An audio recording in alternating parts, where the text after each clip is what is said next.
Hey there, and welcome to the Monica Brooks Podcast, my very first episode. Now, if you've been around for a while, you probably know I co host another podcast. But this podcast is going to be on a completely different topic. One of my most favorite things to talk about is leadership. Now, when I said that word, if you picture this corporate leader in this corporate setting, that's going to be just one piece of this podcast. Because I truly believe we are all leaders in some capacity.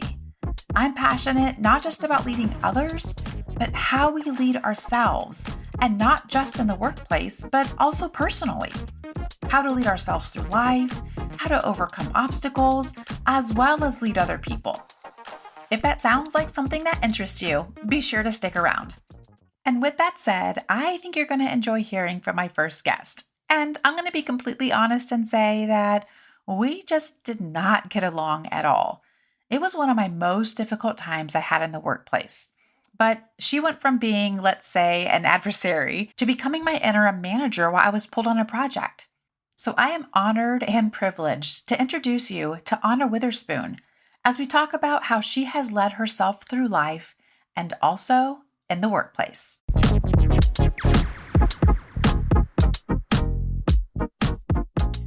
All right, so welcome, Anna, to my very first episode, and I'm so excited to have you on my podcast. Awesome. Thank you for having me. I'm excited. Yeah, me too. And our relationship goes back a few years. And when I think about leadership, I think about you and ways that you have not just led in an organization, but how you've also led your own life and how you continue to lead your son as well. So maybe just share a little bit about who you are, where you're from, and then we'll get into like some more questions about leadership. How does that sound? That sounds good. Okay. All right. So where are you from? Let's talk about you. Let's talk about your kids. Let's talk about how you got to Columbus, and then we'll just kind of take it from there. Oh, sure. I always have good stories to tell too. Awesome. So I'm originally from Chicago, so south side of Chicago. So I still have a little Chicagoan in me, but I've been in Ohio in itself for maybe almost 20 years. So I did come to Columbus about 11 years ago. My ex-husband at the time relocated here to kind of get himself together and find some different direction in his life.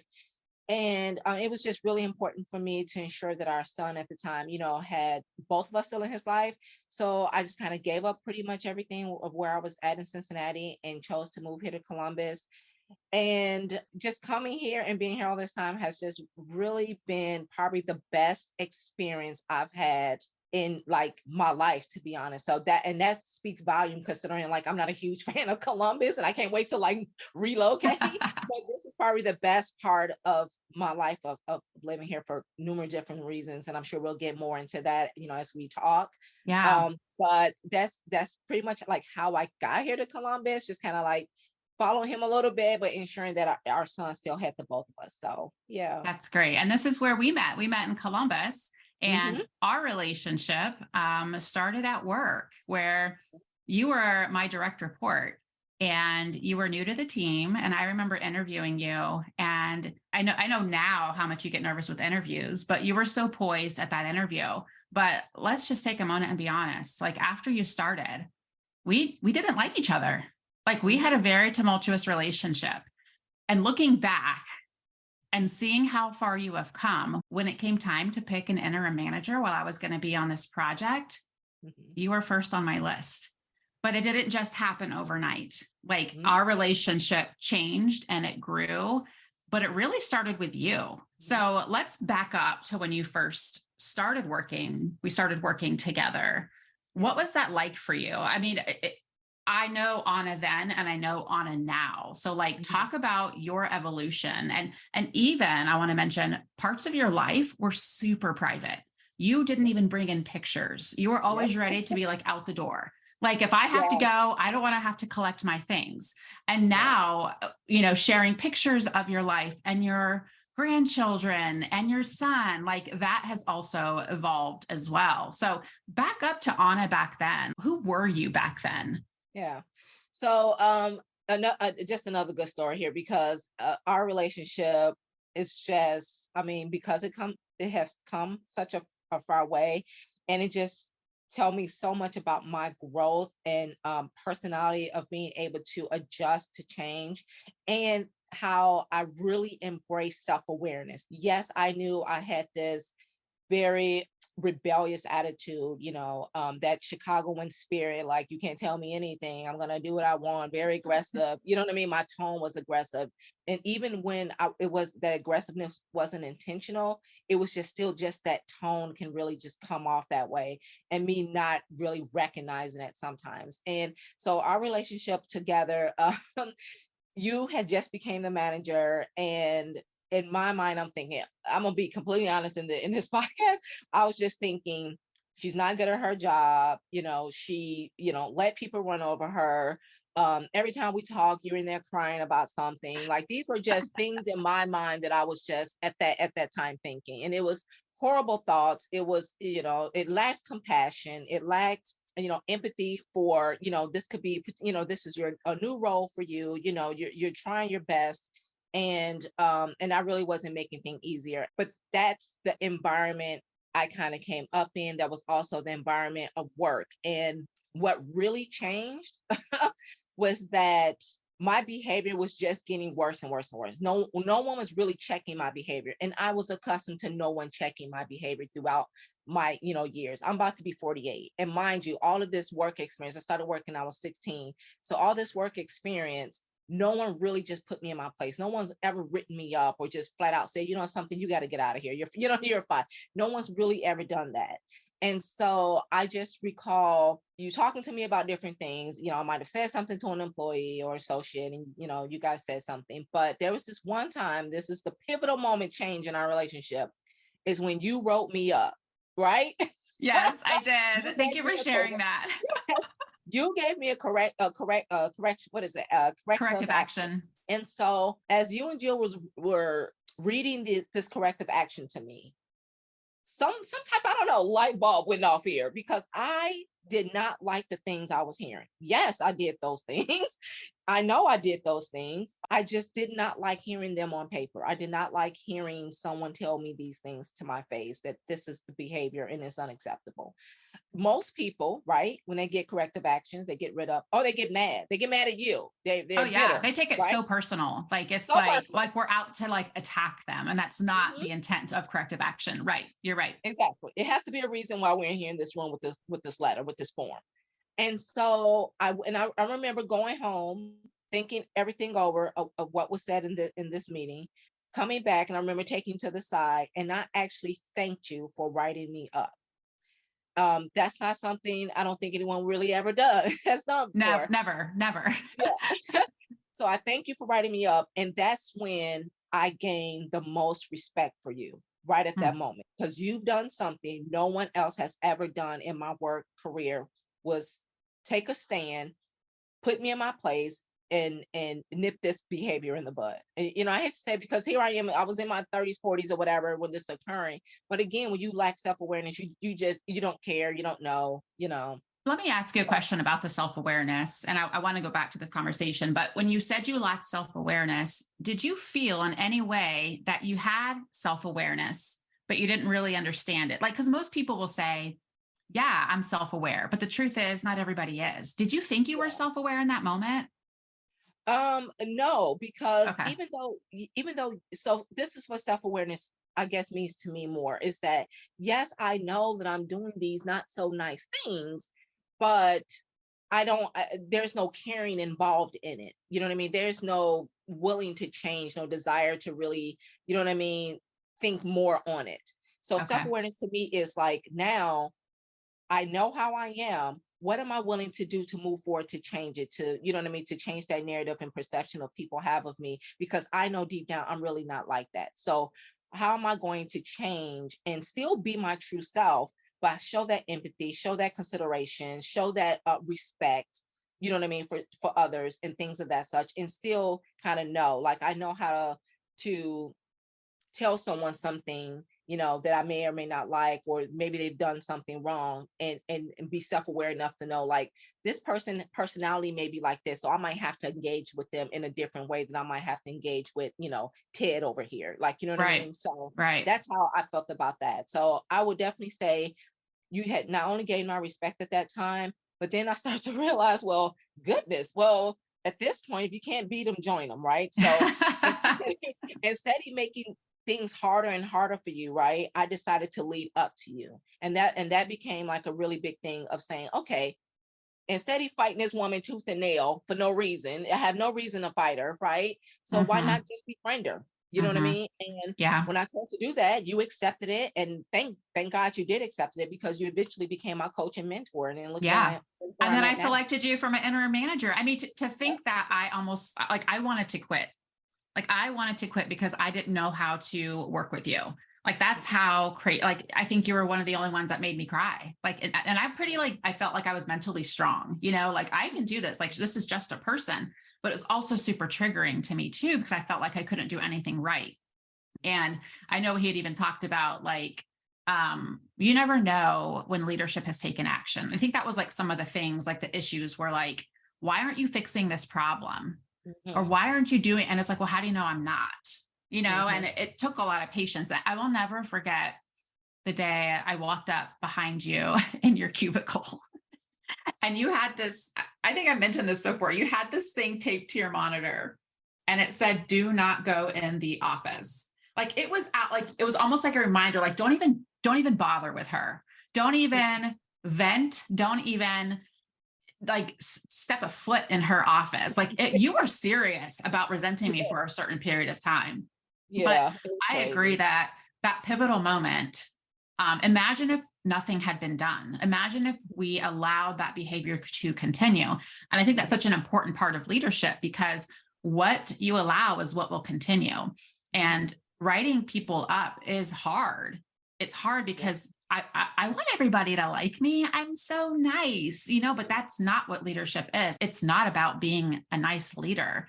It's Mhm. about seeing things that need corrected, whether it's in a person or a process, and taking steps to do that. But I think your position on it, and you're right, people take that so personal. It Mhm. feels so personal. And you decided to grow from it rather than let it hold you back. Mhm. So, what are ways that you worked on yourself to get you to where you were when I selected you as interim manager?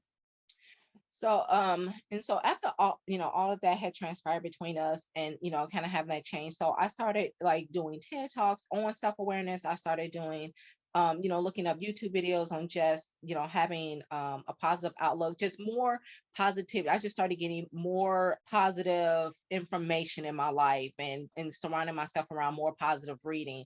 And then you gave me a leadership book. I think it was is it 360 leadership Yeah, 360. 360-degree leadership. Yeah. Leadership. And then I started reading it, and I'm telling you, again, the gates of heaven opened up. When I was reading this book, I'm like, oh my God, this is me.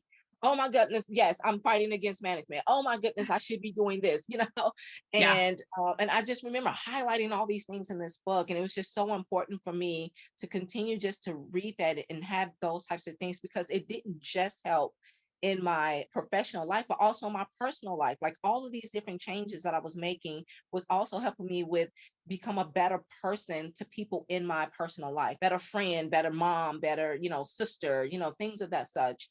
And I started taking, and I think you remember, I was gone all the time out of the office. I was taking crucial conversation Yeah. classes and leadership classes and emotional intelligence classes. Even in Columbus State, I was taking those classes. It was just important for me to start being more in tune to the person that I was, and what changes did I want to see. I started even keeping a journal. What is it that I want to get out of this? What changes do I want to see in myself? Why do I Mhm. want to see those changes? You know what I mean? And things of that such. So, and I'm so glad I did it, because I look back now and I just don't like that honor. Like, I don't Oh, like that honor at all. So yeah. yeah. You truly inspire me because it shows me that even though we have this perception of someone, there is always hope and that they can improve their life in some way. I don't do things perfectly as I am, as a leader, as a mom, as a wife, but it's taking those steps to improve your life and to be honest with yourself. I'm sure you had a lot of honest conversations Mhm. with yourself about who you were and what you were doing and how that wasn't really working out for you anymore. Exactly it. And I also feel like too, because I also think about my relationships, just not, not just with you, but also just with my team members. And you were so right. I will put up these signs in my cubicle. I used to have on my keyboard, be nice. Like I had to remind myself to be nice every day. Like someone came over, it's like, you gotta remind yourself to be nice. I'm like, yes, unfortunately, yeah, it's to that point. So thank God I don't have that no more. But at least I was taking those steps to, make a change. What it also taught me too, especially going into leadership myself at one point, is that you never know what is going on with someone or what someone's background is. I had Yeah. such a, and you now know since we've talked personally, I had such a rough background and upbringing. And then my relationship just with my children and just that passion of making sure I'm like this good mom and I'm providing for Elijah and all of these things like that matter to me so much that yes, I'm going to change. She's Yeah. not taking any mess from me. I need to change. She's not going to Yeah. change. I'm going to make these changes. I need to be able to know that I can provide for my son because to me, that is like the most important thing. And it also set that example for him. And he reminds me all the time, like, oh my God, remember this, remember that. I'm like, yeah, I know, right? So he knows that. So, so it's just kind of also being that example for someone in your life personally that's just seeing you day in and day out and seeing that Yeah. transformation. And he'll always remember that. Yeah. I remember writing your son a letter. Do you remember that? I wrote him a letter Yep. because I wanted him to know how proud of you I am. And I was at that time as well, because I don't think our kids always see and they're always aware of our changes that we're making because they're just too young to understand. But I wanted him to know how amazing his mom is. Yeah. And I just had to write that to him. So he knew, I mean, he sees you and he sees you providing and he sees you working. It was important for me, for him to know that Yeah. you are amazing. You have done amazing things in your life. And I'll never forget when we interviewed you, we asked the question, what motivates you? Hmm. Do you remember what you said? I said my son. I said, I Yep. know it may be cliche, but it's my son. And Yeah. that will always be my answer. Yep. Yeah. Yeah. And I've seen you and, knowing a lot of your story, the things you've had to go through to provide for him. It wasn't easy and it wasn't pretty. And I'm sure at times it was super humbling as well, the extent of what you had to do to provide for your son. Mm-hmm. Exactly it. And yeah, and we were, oh my gosh, we were so surprised about that letter. We were just like, oh my gosh, she's gonna have me here in tears. And so it was really great because we posted it on the refrigerator for like a long time. And eventually we just kind of put it with some of the other letters that we've had over the years. And again, that's just a testament of how far our relationship has come. That Yeah, yeah. we began to started turning to each other or asking each other for advice. Well, like if you came to me with a problem, Yeah. I would ask like, well, what would you do if you were the manager? And that was kind of just like testing your skill and ability as well as your growth. I don't mean test as I'm going to test her, but just kind of seeing where you're coming from and where your mindset is. And so I was a part of this really big implementation project. And that's when I had to have an interim manager. And Yeah. there was no doubt, and it wasn't just your growth. Like there's so much more to you than that. You're extremely smart and extremely Yeah. logical. And I think though, to see past that, because you have this very, I don't know what it like the word, it's a very direct, and we don't know what's going on inside. And Mm-hmm. sometimes we judge people because they come off a certain way, or for you, you would come off with like attitude. Like that's how it would come across to us. It doesn't mean you had an attitude. That was Yeah. just your way that you were used to communicating. Mm-hmm. Like Mm-hmm. that was, and so learning to accept you as you are. And it wasn't about changing you. It was about improving these pieces of you, because to the core, we always want an employee or a person to be who they are, but Mm-hmm. it's these small behaviors that can be improved on. But I'll tell you what, Anna, here's the difference. I could give anybody feedback. I could sit anybody down. I could write them up, but it's really up to them to take that and to do something with it. And Yep. I think you're one of the first people I've seen do that. Other people, may get upset and get mad and ignore me or hold a grudge, but that opportunity for feedback was pivotal for you. And I think that people who take the feedback and do something are the ones that are really going to grow the Yeah. fastest and grow the most. And Mhm. you are like night and day to me now. You're night and day. And that's why I'm just like so inspired by you and your story of the hardships that you have been through, the self awareness that you've developed, and then just your skill now to do things on your own and to lead yourself.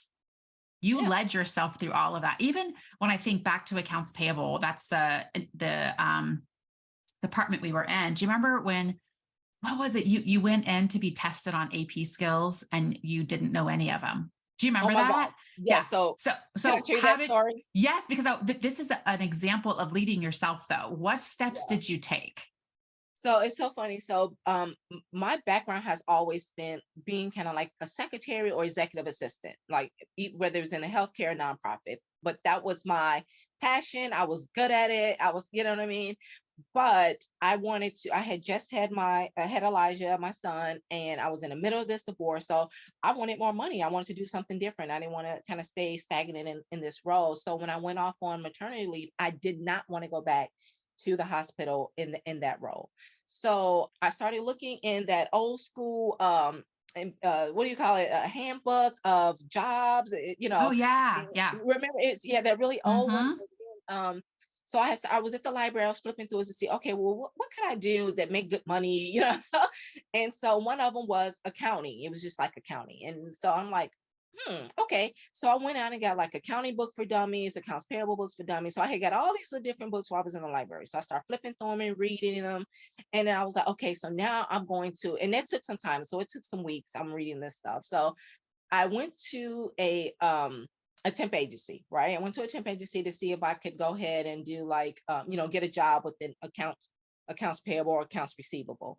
And so they were like, okay, well, you have to test, you have to have at least 80, pass with 80%, and then we can, get you out into a job, to a role, or at least have we look one. And I'm like, oh, okay, cool. Let me go ahead. I'm gonna knock this out. Oh my God, I get in here. These questions are way above my head here, more than these books that I was just, fly by reading. And so I noticed that I'm not really doing well. They don't correct you right then and there, but you can just sense, I don't know Yeah. this question. I don't know the answer to this. So what I did was I realized I wasn't doing well. I just started really taking the test and just started writing down all the questions that they were giving me. So then once I started writing down all these questions, and it took a lot longer than I expected, I went back to the library, went on the internet as well, and started looking up these answers on here, right? And Mhm. then I started just kind of understanding them a little bit better as I was researching them online. Go back again to take this test, got an 83%. I was hired full time for a full cycle accounts payable job. And thank goodness that this company I went to was like a high turnover. I mean, oh my gosh, it was just crazy madness in this place, right? But little do they know, you have a worker here. I am going to work my tail off. So everyone that keeps revolving out of this door, that's not going to be me. So Yeah. I didn't care how messy it was. So the fact that they hired me through this temp agency, I showed them what I can do. And within a month time, I remember Children's Hospital calling me back for another secretary position. And I was just like, oh, temp agency secretary, I need something permanent. I have this child. I'm in the middle of a divorce. So I went to my manager and told her that, like, hey, Children's Hospital is kind of calling me back. I didn't want to leave you in a lurch because there's only two of us left out of all the people who, who got hired on. And so I remember the CFO called me in his office and he said, oh, yes, we can't let you go. We're going to buy out your contract if you want to stay. And they bought my contract out that day. I made pretty good money, more than what I was making at that time. And that's how I got into accounts payable, full cycle accounts payable. And all the skills that I know now, I learned from that position. And I had to learn hands-on training because I had no education behind it, Yeah. just the education I gave myself from these books in the library and the research on the internet. But that's how motivated and I am, like, in Yeah. driven, like, you know what I mean? So Oh, yeah. totally. When you had told me that story, I was like, you're a go-getter. Like, what can't you do? And you're one of the people on the team that I know, and I think a lot of people have this person. Like, I know if I give you something to do, it's going to be done quickly and it's going to be done right. That's Mm-hmm. rare. Like that's, I don't have to like follow up. I know if I forward you an email, it's like done. And Yep. it's like, we put a lot on you when you first started because you were so good. And a lot of people, I think this way. And I don't know like how you feel about it, but you're like, man, how good I am. I just keep getting more and more work. And it seemed unfair. Mm-hmm. What are your thoughts on that? Because you were like, we could depend on you because you were good. Like what, I don't know. Like, did we do it right? Did we do it wrong? Like, what do you think about that? That's a good question to bring up because it feels like a blessing and a curse. The blessing is, yes, I'm doing a great job. They look at me as doing a great job. I can be promoted at some point because they see what a good worker I am, and it's gratifying to have these accomplishments for yourself and things. But then at the other flip of that coin is that they're going to keep coming to you now. Yeah. And it is to this day. And now it may not necessarily be internal. It could be the suppliers now. They know if I put Anna on this email, someone is going to contact me, because if she doesn't do it, she's going to make sure someone else does it, even though it's not my role to do so. But I like that quick turnaround. And so sometimes it does become overwhelming. So I and not only does it become overwhelming and frustrating a bit, because then you feel like, well, you're using me to get all these things done, but it doesn't help the people who are slacking off of not getting that done. Like, Yeah. you know what I mean? You're giving them that, oh, okay, well, goodness, they're just going to give it to Anna anyway. So, maybe I'll Mm-hmm. half-ass it, excuse my language, but, I'll half-ass it a little bit, and they'll just take it off of me and give it to somebody else to do it. And you're right, that fairness there, I felt like was lacking a little bit. And again, to your point earlier, I don't always know what goes on behind the scenes. Yeah. Who knows? You may have had these, conversations, with the associate or whatever, but being someone's right hand man and that go to person feels great, but it has to be kind of balanced out a little bit as well. I feel like, you know what I Yeah. mean? So, yeah. Yeah. And that's when that communication is key, because I can assume all day long, and assumptions are going to frustrate me. At least I know that if I start Yeah. making these assumptions, I'm going to get frustrated. So it's best to have that open dialogue and say, hey, this is how I'm feeling. I'm feeling Yeah. overwhelmed. I'm feeling like this. I'm feeling like that. And then when you kind of have those open discussions and you say, oh, well, I don't want you to feel that way. Let's make some adjustments. We are working to do this and this, but you bring this to the table. We are, our main purpose of doing this is because we know that you can, put together processes, or you can kind of, analyze some things and things of that such. So having that open dialogue helps then kind of ease that over, the overwhelming part of it, the anxiety part of it. And then Yeah. also it lessens that frustration too, because I'm like, oh, okay, so they're not just dumping this stuff and then I'm just assuming this. So that's when communication is the key. So Yeah. sometimes I over communicate. Yeah, no, and I love that word assumption, because when we assume something, that just means you really don't know. We Yep. don't know the Mhm. facts. We're just assuming something. And one of my friends always says, is it fact or feeling? Like, what are the facts? Work with the facts versus I have a feeling they're doing this, because that's just going to drive you crazy. It's going to increase your stress level and anxiety. And you don't want that. I remember you used to teach me that all the time too. I do recall that. Really? Yes, I do Okay. remember you teaching me that. Yeah.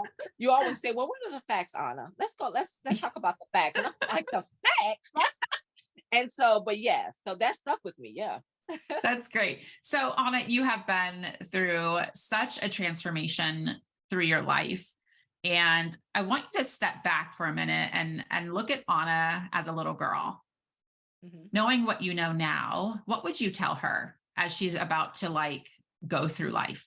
So I have thought about that question. I actually wrote a letter, a short note letter to myself, my younger self. Can I read that to you? Are Yes. you Oh my okay with goodness. that? I would love Okay. that.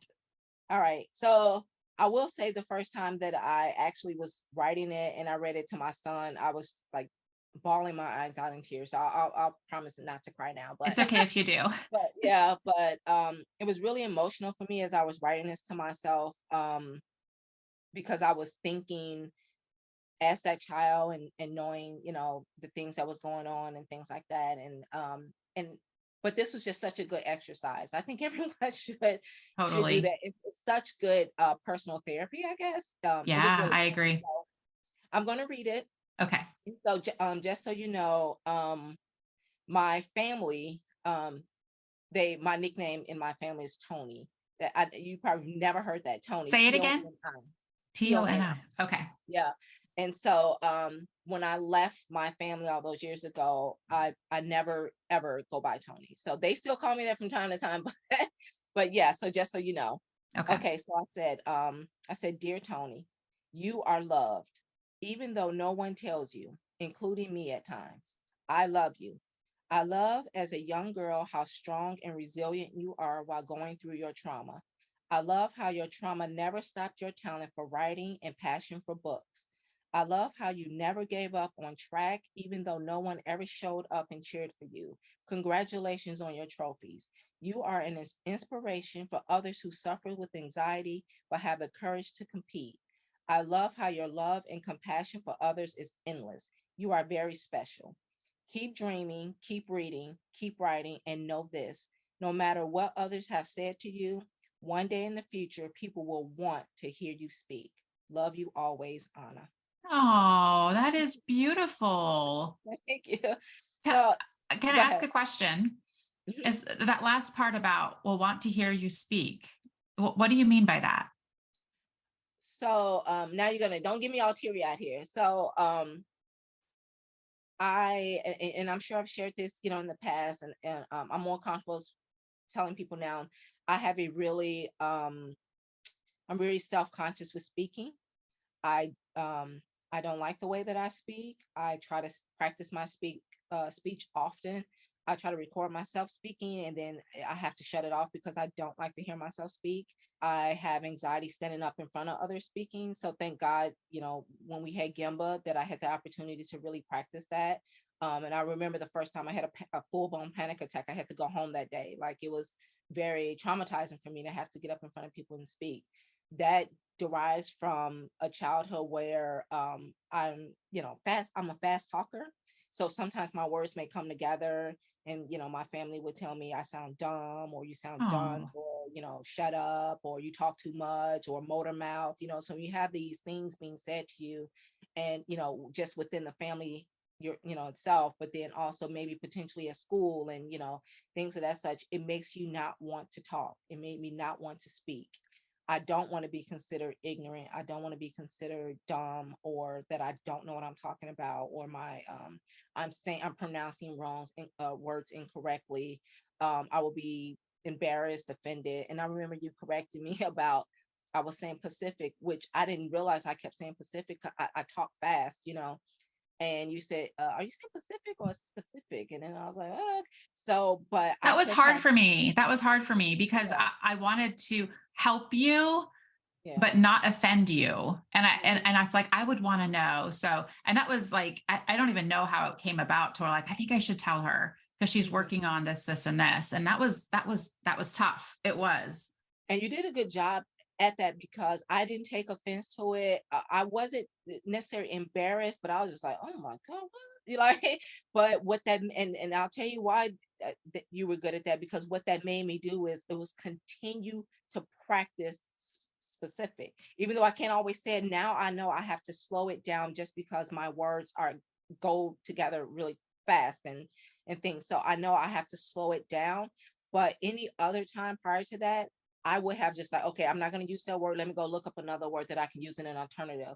So instead of using an alternative word, I just keep practicing that Wow. word. And that's huge when you have someone in your life that's willing to take that time to teach you and not make you feel like you're not smart, that, you know what I mean? So Hmm. it's a big difference. You know what I mean? You're not being bullied.